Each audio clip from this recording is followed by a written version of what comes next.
Hello नमस्कार and welcome back दोस्तों। तो कैसे हैं आप लोग? एकदम मस्त बढ़िया, कमेंट में बताइए। तो from today we are going to start redemption of debenture, that is the one most important and easiest chapter of advance and corporate accounting, right.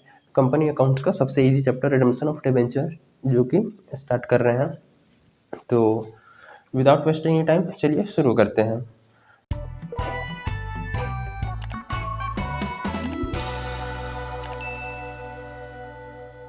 तो रिडेम्पशन ऑफ डिबेंचर का मतलब सबसे पहले देखो क्या होता है।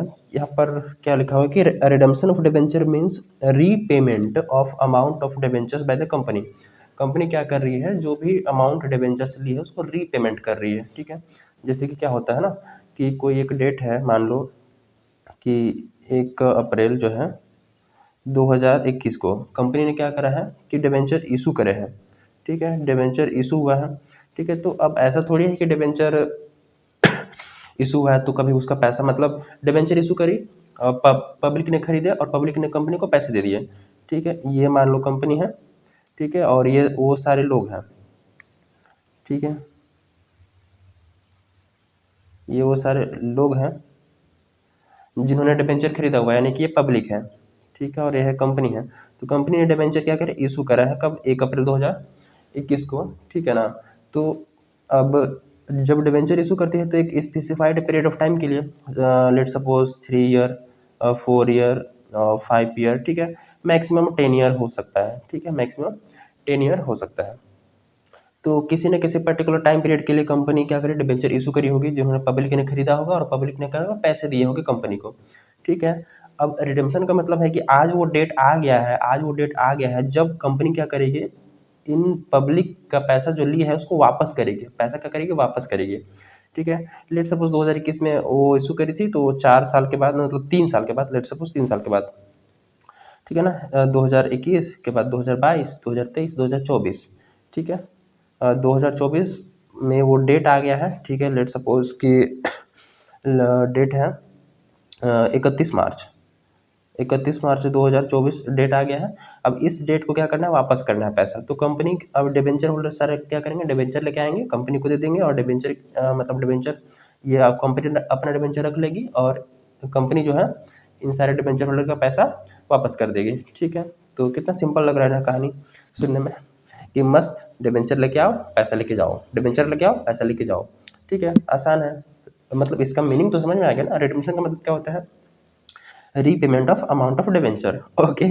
कि बस सिंपली पैसा वापस करना है, कंपनी वापस करेगी, तो ये रिडेम्पशन का सिंपल सा मतलब है, ठीक है। अब आगे चलते हैं थोड़ा सा, कि कंपनी के पास क्या क्या ऑप्शन है, कि कंपनी किस टाइप से एक पर्टिकुलर टाइम पीरियड के बाद जो है वो रिडीम कर सकती है, ठीक है। तो लिखेंगे मेथड्स ऑफ रिडेम्पशन, मेथड्स की कंपनी के पास क्या क्या मेथड्स है, मेथड्स ऑफ रिडेम्पशन। तो रिडेम्पशन के मेथड बेसिकली देखते हैं। तो पहला मेथड में लिखेंगे lump sum method, lump sum, lump sum payment method, ठीक है, लमसम पेमेंट मेथड, ठीक है। दूसरा में लिखेंगे एनुअल इंस्टॉलमेंट पेमेंट, अभी लिखना है केवल, मतलब बस देखते जाओ, annual installment, annual installment payment method, payment method, ठीक है। उसके बाद नेक्स्ट लिखेंगे purchase from, purchase from open market, open market, ठीक है। उसके बाद लिखेंगे कन्वर्जन मेथड, कन्वर्जन मेथड, और एक लास्ट है उसको भी लिख लो, ये है sinking fund method, sinking fund method, ठीक है। इसी में एक और टॉपिक कवर हो जाता है, अगर चाहो तो अलग से मेथड बना सकते हो, 1 2 3 4 5 6 नंबर में एक और मेथड लिख सकते हो, insurance policy method, insurance policy method, ठीक है। तो इतने सारे कंपनी के पास ऑप्शन है कि जो भी ऑप्शन वो अडोप्ट करना चाहे कंपनी अडोप्ट कर सकती है, ठीक है। वो मेंशन होता है डिबेंचर सर्टिफिकेट में कि उनका पैसा किस टाइप से वापस करा जाएगा। ठीक है, उनका पैसा लमसम में वापस करा जाएगा, इंस्टॉलमेंट में, या उनका ओपन मार्केट से परचेस कर सकती है कंपनी। ठीक है, कन्वर्ट कर देगी, ठीक है, सिंकिंग फंड बना के वापस करेगी, या फिर इंश्योरेंस पॉलिसी लेगी। वो कैसे कैसे कंपनी वापस करेगी पैसा, वो क्वेश्चन में बताएगा। ठीक है, वो हमें वो टेंशन नहीं लेनी है, बस ये पता होना चाहिए कि मेथड कितने हैं रिडम्पशन करने के, पैसा वापस करने के मेथड। ठीक है, जिसमें आज हम लोग पहले देखेंगे लमसम मेथड। लमसम मेथड, ठीक है, तो चलिए शुरू करते हैं लमसम मेथड को। हेडिंग डालेंगे, ठीक है, पहला में lump sum. Lump sum method of redemption of debenture. Lump sum method of redemption of debenture. Debenture के पैसे को वापस करने के लिए, ठीक है, लमसम मेथड। अब लमसम मेथड क्या कहता है कि एक मुश्त एक बार में हम पैसे वापस करेंगे एक पर्टिकुलर टाइम पीरियड के बाद। ठीक है ना। अब यहाँ पर थोड़ा सा समझते हैं कि मान लो 1 अप्रैल 2021 को, ठीक है, कंपनी क्या करी, इशू करी है डिबेंचर फॉर 3 ईयर। ठीक है, इशू की डेट है, लेट सपोज कि 3 ईयर का टाइम पीरियड है। ठीक है, 1 अप्रैल 2021 के बाद 2022 एक साल कंप्लीट हुआ, 2023 कंप्लीट हुआ, अब ये 2024 31 मार्च। ठीक है, 31 मार्च आ गया 2024, ये रिडम्पशन का डेट है। तो कंपनी यहाँ पैसा क्या करेगी, वापस करेगी। यहाँ डिबेंचर इशू करके पैसा पब्लिक से ली थी, 1 साल काम किया, 2 साल काम किया, ठीक है, यहाँ प्रॉफिट कमाया, यहाँ प्रॉफिट कमाया। अब ये डेट है उस दिन जब पैसा उनको वापस करना है। तो लेट सपोज कि कंपनी जो है क्या करती है कि 10 लाख रुपए का डिबेंचर इशू करती है। ठीक है, तो अब 10 लाख रुपए एक ही मुश्त, एक ही बार में, मतलब एक ही बार में, लमसम क्या मतलब है, एक ही बार में। ठीक है, 10 लाख रुपए इस दिन एक ही बार में पैसा वापस करेगी कंपनी। ठीक है ना, 10 लाख रुपए एक ही बार में। डिबेंचर होल्डर को बुलाएगी, डिबेंचर होल्डर आ जाओ भाई, आ जाओ, डेट आ गया, अपना पैसा लेके जाओ, अपना पैसा लेके जाओ, अपना पैसा लेके जाओ। ठीक है, डिबेंचर दो, पैसा लेके जाओ, डिबेंचर दो, पैसा लेके जाओ। 10 लाख पूरा वापस करेगी एक ही बार में। ठीक है, इसी डेट पर पूरा पैसा वापस करा जाएगा।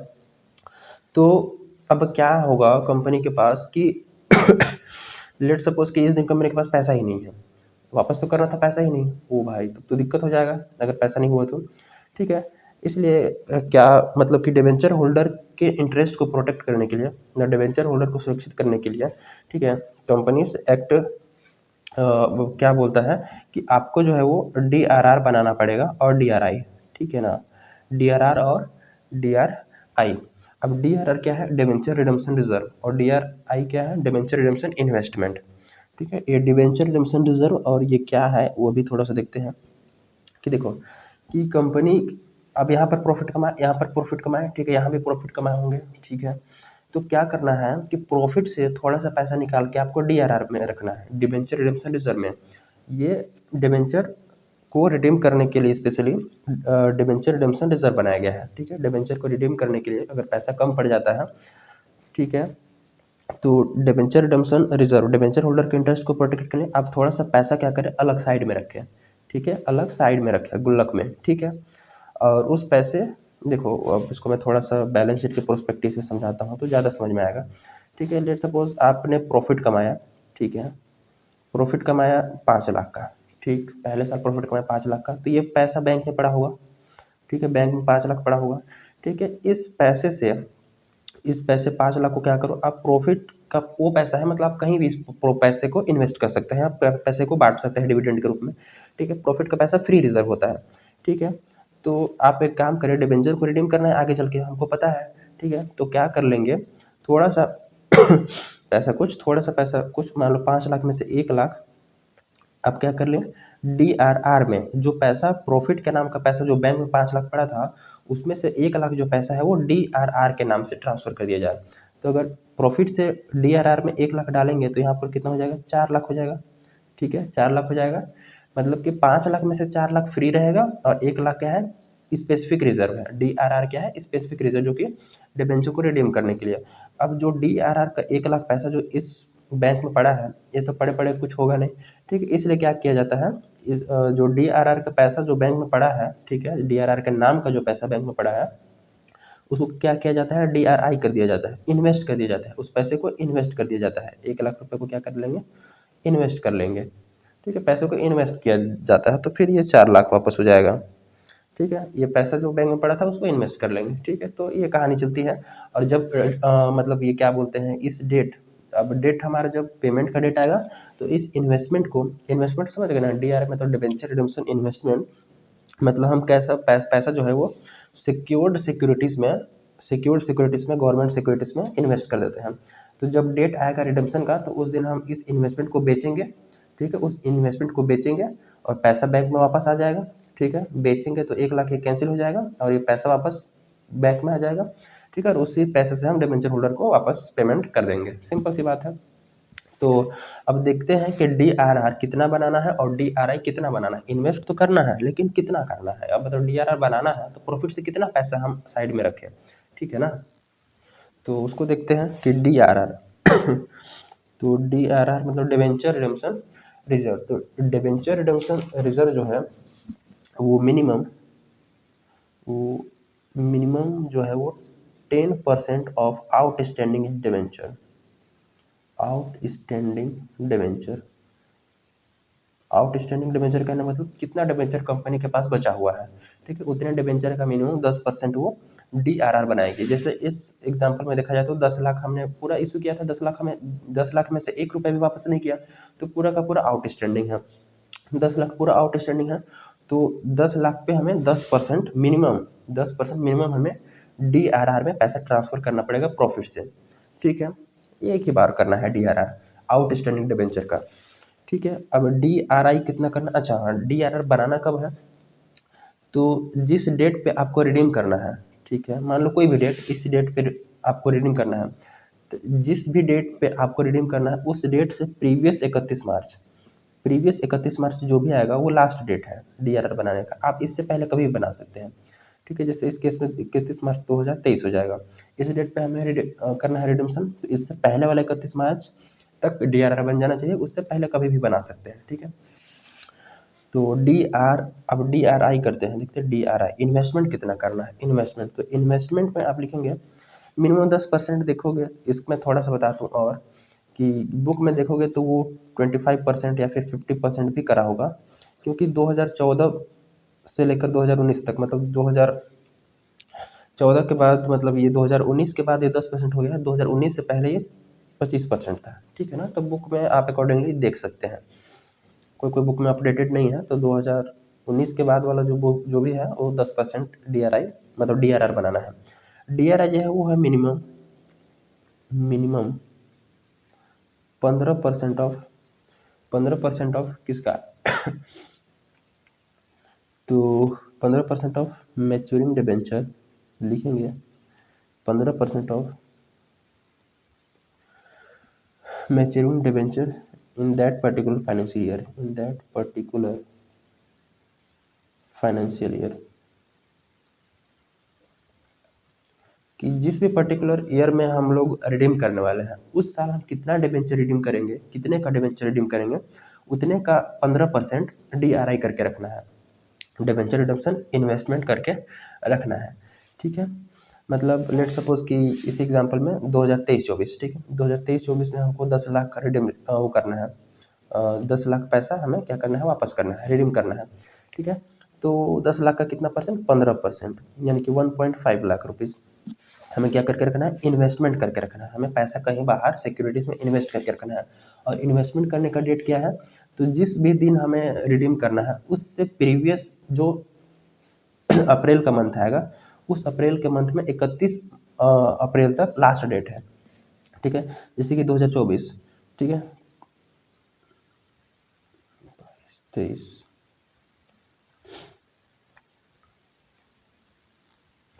ठीक है, तो 2024 31 मार्च को हम पैसा वापस करना है, तो इससे पहले वाला जो अप्रैल का मंथ है, इससे पहले वाला जो, मतलब पहले वाला मान लो यहाँ मार्च रहा, फिर ये अप्रैल मंथ पूरा। ठीक है, ये अप्रैल कौन सा होगा, अप्रैल 2023 होगा। ठीक है, अप्रैल 2023 होगा, तो इससे पहले वाला जो अप्रैल के मंथ है, ठीक है, अप्रैल के मंथ जो 30 अप्रैल है वो लास्ट डेट है।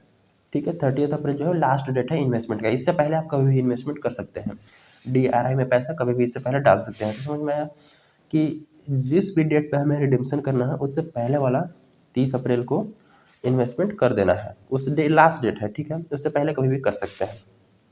ठीक है। और एक और छोटा सा पॉइंट रहेगा DRR से रिलेटेड। ठीक है, अगर क्वेश्चन में बोला है इफ रिडम्पशन, इसको लिखेंगे थोड़ा सा, if redemption purely out of profit, अगर प्योरली आउट ऑफ प्रॉफिट बोला है, ठीक है, देन DRR 100% बनाना है। ठीक है, 100% मतलब कि जितना डिबेंचर रिडीम करना है उतने पूरा। अगर मान लो 10 लाख बोल रहा है कि रिडम्पशन होगा आउट ऑफ प्योरली प्रॉफिट, ठीक है, तो उस केस में 10% DRR नहीं बनाएंगे हम लोग, 100% DRR बनाएंगे, यानी कि 10 लाख पूरा DRR बनाया जाएगा। ठीक है, तो ये बेसिक सी थोड़ा सा चीज़ें हैं लमसम मेथड से रिलेटेड। अब देखते हैं कि ये बनाना कैसे है, एंट्री कैसे पास करेगी कंपनी जो है अपने बुक्स ऑफ अकाउंट में एंट्री। तो आप लोग कंपनी के वो हो, ठीक है, चार्टर्ड अकाउंटेंट हो, ठीक है, आप लोग को वो काम करना है कि प्रोसेस ऑफ रिडम्पशन स्टार्ट करना है। तो आप एंट्रीज कैसे रिकॉर्ड करेंगे बुक्स ऑफ अकाउंट में? ठीक है, तो एंट्रीज रिकॉर्ड करना बहुत आसान है। एंट्रीज रिकॉर्ड करने वाले हैं तो पहला एंट्री होगा फॉर DRR। ठीक है, फॉर DRR क्रिएट हमें करना है। ठीक है, वो भी 10% पता है। अब पैसा कहाँ जाएगा DRR में? देखो यहाँ पे हमने बताया था प्रॉफिट से पैसा निकाल के कहाँ ट्रांसफर करेंगे, DRR में। ठीक है, तो प्रॉफिट कम होगा, ठीक है, और DRR बढ़ जाएगा, तो प्रॉफिट कम होगा तो डेबिट होगा। देखो जर्नल एंट्री का रूल पता है, ठीक है, कि बैलेंस शीट में लायबिलिटी वाले साइड जितने भी जो भी आइटम है उनका घटना डेबिट होता है, बढ़ना क्रेडिट होता है। ठीक है, ये देखो इधर के आइटम जो भी आइटम है, इधर इधर लायबिलिटी है, ठीक है, इधर रिजर्व है, इधर शेयर कैपिटल है, इधर जो भी चीज़ें हैं, अगर ये सब बढ़ेंगे तो क्रेडिट होगा, घटेंगे तो डेबिट होगा। एसेट साइड के जो भी चीज़ है बढ़ती है एसेट साइड की जो भी चीज़ें है, एसेट साइड की जो भी चीज़ें है अगर वो बढ़ती है तो डेबिट हो गया, और अगर घटती है, ठीक है, तो क्रेडिट होती है। ठीक है, ये नियम वगैरह याद करके रख लेना, सिंपल सी चीज़ें हैं। ठीक है, तो प्रॉफिट घटेगी तो प्रॉफिट घटेगी तो प्रॉफिट डेबिट होगी, तो SPL debit, statement of profit and loss debit. ठीक है, to DRR debenture redemption reserve, reserve बढ़ गया।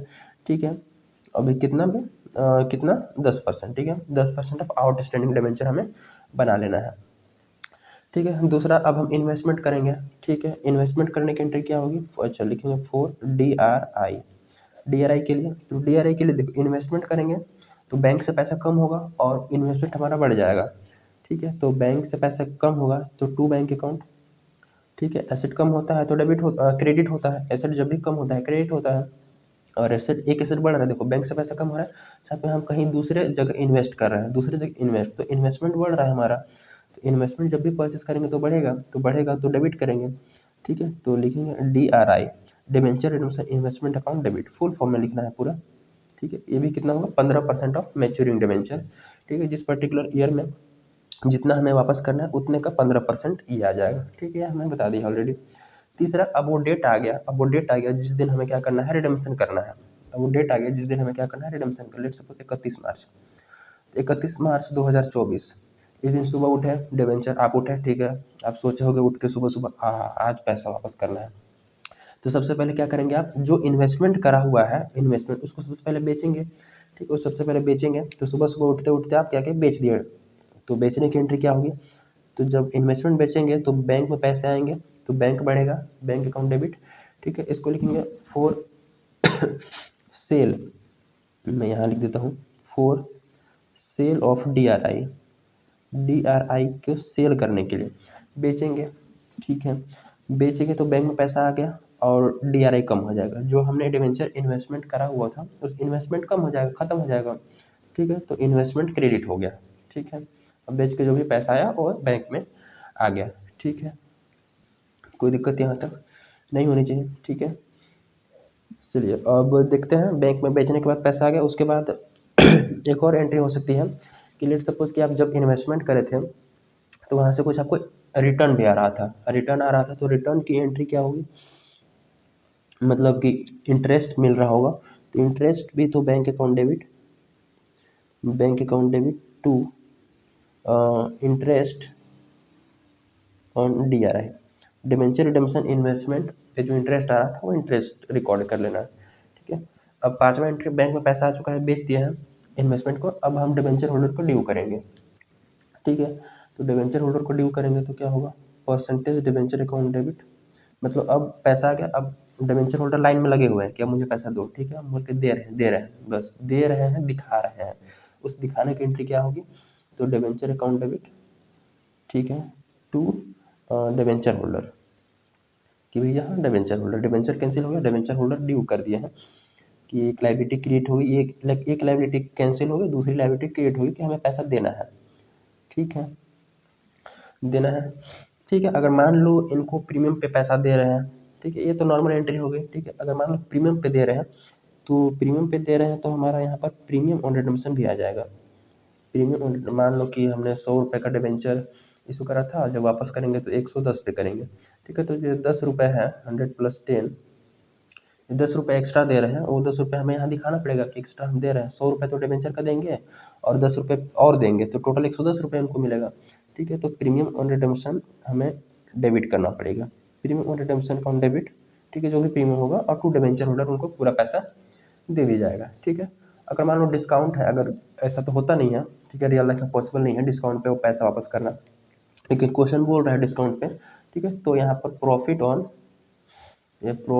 रिडम्पशन, ठीक है, इस टाइप से होगा, ठीक है। ये डिस्काउंट की एंट्री हुई, डिस्काउंट यहाँ 100 रुपये, और मान लो डिस्काउंट 10 रुपये ही है, तो यहाँ डिबेंचर होल्डर को 90 रुपये वापस करे जाएंगे, ठीक है। 6 में पेमेंट की एंट्री हो जाएगी फटाफट। पेमेंट की एंट्री, तो डिबेंचर होल्डर यहाँ पर ड्यू करे थे, डिबेंचर होल्डर अब पैसा रिसीव करेंगे, तो debenture holder account debit, debenture holder को पैसा दे देंगे, ठीक है, और हमारे बैंक से पैसा कट जाएगा, ठीक है, बैंक अकाउंट, उनको पैसा वापस मिल गया, ठीक है।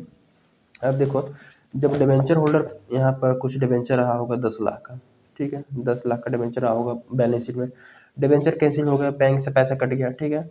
अब DRR की रिक्वायरमेंट नहीं है, ठीक है। अब हमें क्या करना है, अब बुक्स ऑफ अकाउंट में DRI हमने बेच दिया, अब DRR हमें बुक्स ऑफ अकाउंट में नहीं दिखना चाहिए, ठीक है। अब इसकी इस नाम की रिक्वायरमेंट नहीं है, ठीक है, इसको कैंसिल करना पड़ेगा। तो इसमें जो भी अमाउंट पड़ा होगा, जो भी इसके सामने जो अमाउंट पड़ा होगा, उसको हम जनरल रिजर्व में ट्रांसफ़र कर देते हैं, सिंपल, ठीक है, और उसको कैंसिल कर देते हैं, बुक्स ऑफ अकाउंट से हटा देते हैं उस DRR के नाम को।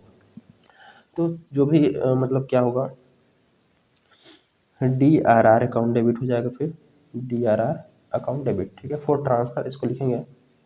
अच्छा, ये हो गई फॉर ड्यू, ये हो गई फॉर ड्यू, ये हो गई फॉर पेमेंट,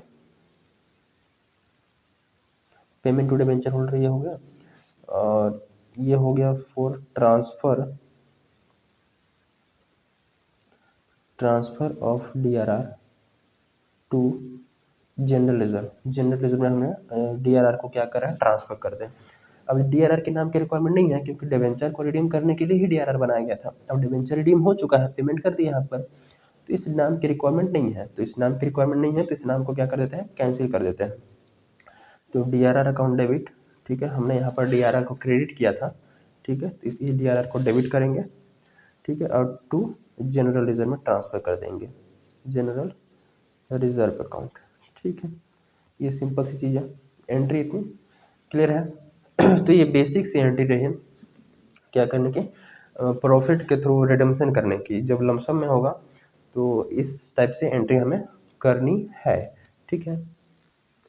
चलिए, तो यहाँ पे कुछ देखते हैं कि जितने भी कंपनी है इंडिया में, उन सभी को जो DRR है और DRI है, ठीक है, वो नहीं बनाना है, ठीक है। तो लिखेंगे किसको किसको नहीं बनाना है, लिखेंगे exceptions to DRR and DRI, exceptions to DRR and DRI, किसको नहीं बनाना है, कौन कौन सी कंपनी को। तो पहला नंबर में देख लो, ऑल इंडिया फाइनेंशियल इंस्टीट्यूशन, जितने भी फाइनेंस वाले इंस्टीट्यूशंस हैं, ठीक है, जिसमें पैसे पैसे में लेन देन होता है, ठीक है, उनको ये DRI बनाने की जरूरत नहीं है।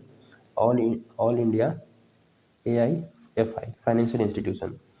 दूसरा में लिस्टेड कंपनी, जितने भी लिस्टेड कंपनीज हैं जो सेकेंडरी मार्केट में रजिस्टर्ड है, लिस्टेड है, उनको बनाने की जरूरत नहीं है। थर्ड है अनलिस्टेड NBFCs, ठीक है, नॉन बैंकिंग फाइनेंशियल कॉरपोरेशन या कंपनीज, नॉन बैंकिंग, बैंकिंग नहीं है लेकिन फाइनेंशियल है, non banking financial corporation, non banking financial companies, ठीक है, and unlisted HFCs, housing financial companies, ठीक है, अनलिस्टेड हाउसिंग फाइनेंशियल कंपनीज, ठीक है। और चौथा में है convertible debenture, convertible debenture. Let suppose कि 10 लाख का हमने डिवेंचर इशू करा, 10 लाख में से जो है 8 लाख है वो हम लमसम करेंगे और 2 लाख को हम कन्वर्ट कर देंगे। तो ये 2 लाख को कन्वर्ट करेंगे, ठीक है, ये कन्वर्टेबल पोर्शन है मान लो, कन्वर्टेबल, तो इसको कन्वर्ट कर देंगे कोई और शेयर में, कोई और डिवेंचर में, ठीक है, कोई और सिक्योरिटीज़ में। तो ये हमें डीआरआर की रिक्वायरमेंट नहीं है। हमें जहाँ पे पैसे वापस करना है ना, वो जहाँ पे पैसे वापस करना है वहाँ हमें डीआरआर और डीआरआई बनाने की ज़रूरत है, ठीक है। तो नॉन कन्वर्टेबल पोर्शन के लिए, ये नॉन कन्वर्टेबल पोर्शन है तो इसके लिए बनाना पड़ेगा, कन्वर्टेबल डिवेंचर के लिए डीआरआर और डीआरआई नहीं बनाना है, ठीक है। तो एक क्वेश्चन से देख लेते हैं, एस एम शुक्ला बुक में जो क्वेश्चन नंबर 21 है, बहुत सिंपल सा क्वेश्चन है।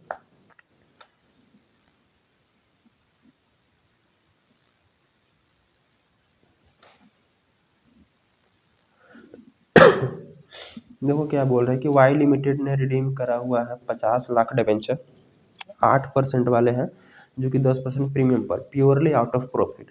प्योरली आउट ऑफ प्रॉफिट बोला है मतलब यहाँ पर हमें डीआरआर जो है 100% बनाना पड़ेगा। 50 लाख का डिवेंचर तो 50 लाख डीआरआर बनाना पड़ेगा।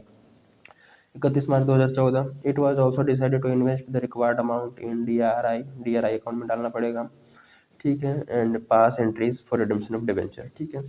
तो सबसे पहले क्या करना पड़ेगा हमें डीआरआर बनाने की, मैं इसी एंट्री में बता देता हूँ क्योंकि सब कुछ तो पैक करा हुआ ही है, ओके। तो SPL to DRR 50 lakh 50 lakh, ठीक है, 50 लाख के डीआरआर बन, क्योंकि प्योरली आउट ऑफ प्रॉफिट है, ठीक है। उसके बाद डीआरआई इन्वेस्टमेंट करना पड़ेगा, तो इन्वेस्टमेंट जो है रिक्वायर्ड अमाउंट, इन्वेस्टमेंट जो है वो 15% होगा, ओके। इन्वेस्टमेंट में कितना करना है, 15% करना है। तो 50 लाख का 15% करेंगे तो देखते हैं 50 लाख का 15% ये आ जाएगा 7,50,000। तो 7,50,000 की हमें क्या करनी पड़ेगी, इन्वेस्टमेंट करनी पड़ेगी। तो 7,50,000, 7,50,000, ठीक है। DRI to bank account investment हो गया। अब रिडम्पशन की डेट पर यानी 31 मार्च 2014 को बेच देंगे, ठीक है। तो बैंक बेचेंगे तो 750 पैसा मिल जाएगा, 750 पैसा मिलेगा, ठीक है। अब इंटरेस्ट की बात इसमें कुछ कही नहीं है तो इंटरेस्ट कैंटे पास करने की जरूरत नहीं है। अब डिवेंचर को रिडीम करेंगे तो डिवेंचर अकाउंट 50 लाख से कैंसिल होगा, 10% प्रीमियम है तो प्रीमियम ऑन रिडम्पशन 5 लाख और डिवेंचर होल्डर को 55 लाख मिलेंगे, ठीक है। बाकी ये नहीं होगा एंट्री, मतलब ये प्रॉफिट रिडम्पशन वाला ये नहीं होगा, बस ये डिवेंचर 50 लाख से कैंसिल होंगे, प्रीमियम 5 लाख, उसके बाद डिवेंचर होल्डर को 55 लाख से री हो जाएगा। फिर पेमेंट करेंगे तो डिवेंचर होल्डर को 55 लाख मिलेंगे, बैंक से 55 लाख कट भी जाएगा, ठीक है। और जो हमने डीआरआर यहाँ 50 लाख का बनाया था इस नाम की रिक्वायरमेंट अब है नहीं, तो ये 50 लाख को हम लोग मतलब कि जो डीआरआर है उसको हम जनरल रिजर्व में ट्रांसफ़र कर देंगे, ठीक है, 50 लाख से, ठीक है। ये हो गया सिंपल सी एंट्री, क्वेश्चन कंप्लीट, कोई दिक्कत खास नहीं होनी चाहिए, ठीक है। नेक्स्ट देखेंगे एनुअल इंस्टॉलमेंट, ठीक है, एनुअल इंस्टॉलमेंट में किस टाइप से करना है इन द नेक्स्ट वीडियो, ठीक है। देन मिलते हैं, टिल देन थैंक यू।